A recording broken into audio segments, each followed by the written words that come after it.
Shubham foodie ফ্যামিলিতে আপনাদের সবাইকে স্বাগত।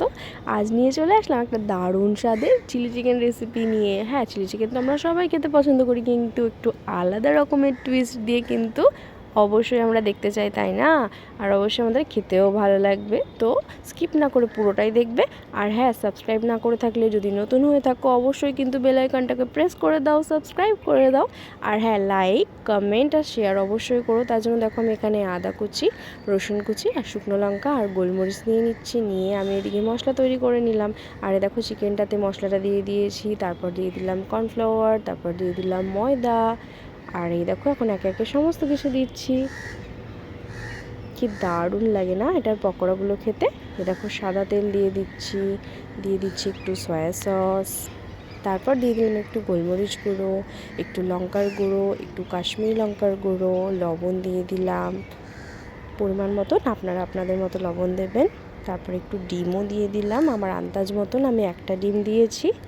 তারপর ভালো করে এটাকে মাখিয়ে নেবে আলতো হাতে, ভালো করে মাখিয়ে তারপর ঢাকা চাপা দিয়ে দেবে। সেটা ম্যারিনেশনের জন্য রেখে দেবে 30 মিনিটসের জন্য, ঠিক আছে? তো আমাদের তো এটা চাপা পড়ে গেল, বাস। এবার যখন ঢাকাটা খুললো তারপর আমরা কিন্তু পকোড়া খাওয়ার দিকে আমাদের নেশা এসে গেল। এ দেখো তেল গরম করে নিলাম কড়াইতে, সাদা তেল। তারপর একে একে পকোড়াগুলোকে কিন্তু হাই ফ্লেমে একদম ভাজবে না, অল্প সিম দিয়ে অল্প মিডিয়াম ফ্লেমে, লো টু মিডিয়াম ফ্লেমে এগুলোকে ভাজবে উল্টে পাল্টে। ও দেখবে একদম ক্রিস্পিনেস আসবে বাইরে, আর তেমনি ভেতরটাও সফট হবে। পকোড়াগুলো কিন্তু খেতে দারুণ লাগে, অমায়িক অমায়িক অমায়িক লাগে। আর আমরা এই সময়টা কিন্তু পকোড়ার মজাই নিই, ঠিক আছে? অর্ধেকটা পকোড়া কিন্তু আমরা এখানেই একদম পুরো আলাদা আলাদা হয়ে যায়। ও তারপর এই দেখো এখন আবার সমস্ত পকোড়াগুলো আমরা আরও যে কটা বাকি ছিল ওগুলো ভেজে নিয়ে নিচ্ছি, ঠিক আছে? ভেজে দেখো কি দারুণ লাল লাল হয়েছে, একটা আলাদা একটা কালার আসছে। দেখো উপরে কি সুন্দর একটা ক্রাঞ্চিনেস থাকে।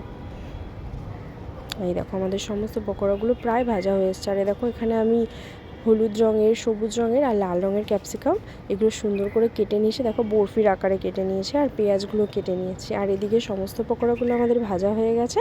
এদিকে সাদা তেল গরম করে আদা আর রসুন গ্রেট করে নিয়েছিলাম, ঘষার যে মেশিনটা আছে ওটাতে ঘষে নিয়েছিলাম, ওটা প্রথমে দিয়ে দিলাম। তারপর একে একে সবুজ, হলুদ আর লাল রঙের ক্যাপসিকামগুলো আমি দিয়ে দিলাম। দিয়ে দেওয়ার পর ওটাকে হালকা একটু ভালো করে নাড়িয়ে নেবে, টস করে নেবে একটু, ঠিক আছে? নাড়াচাড়া করে তারপর পেঁয়াজটা দিয়ে দেবে। পেঁয়াজটা দিয়ে দেওয়ার পর ওটাকে আর একটু ভালো করে নাড়াচাড়া করে নেবে। নাড়াচাড়া করার পর গ্রিন চিলি সস দেবে, তারপর দিয়ে দেবে রেড চিলি সস, তারপর টমেটো সস। এই সমস্ত কিছু দিয়ে দাও, দিয়ে সয়া সসও দেবে এর মধ্যে, ঠিক আছে? তোমরা তোমাদের পরিমাণ মতন দেবে, আমি আমার পরিমাণ মতো দিয়েছি। দিয়ে ভালো করে এটা নাড়িয়ে নেবে। দেখো কালারটা দেখো, একটু ভিনিগারও যাবে এর মধ্যে, ঠিক আছে?